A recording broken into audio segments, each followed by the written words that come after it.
Hi అందరికీ. ఈ వీడియోలోనైతే ఇంతకుముందు చూపించినాం కదా పిండి వంటలు ఎలా చేసుకోవాలనేది ఈ వీడియోలో చూపిద్దాం. ఫస్ట్ అయితే గోధుమ పిండిలో సాల్ట్ను వాటర్ వేసుకొని మంచిగా కలుపుకోండి. ఇవన్నిటిని ఇట్లా పూరీలాగా వేసుకోండి. చేసుకున్నాక ఆయిల్లో ఫ్రై చేయండి. చికెన్ అయితే ఎలా చేయాలనేది నెక్స్ట్ వీడియోలో అప్లోడ్ చేస్తా. నెక్స్ట్ అయితే గారెలు చేసుకుందాం. గారెలు ఎలా చేయాలంటే ఫస్ట్ అయితే బొబ్బరి పప్పును అయితే నానబెట్టుకోవాలి కాసేపు ముందే. తర్వాత అది అంతా మిక్సీ పట్టాలి. అందులో ఆనియన్స్, ఎల్లిపాయ, జీలకర్ర, ధనియాలు, ఇవన్నీ పచ్చిమిర్చి, సాల్ట్ ఇవన్నీ వేసి మిక్సీ పట్టాలి. తర్వాత కొత్తిమీర, కల్లిమాకు అవి కూడా వేయాలి.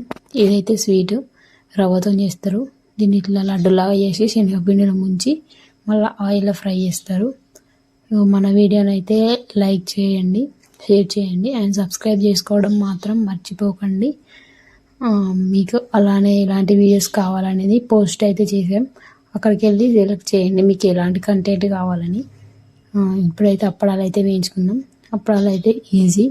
నూనె వేడి కాగానే అది అందులో వేస్తే అయిపోతుంది, అంతే.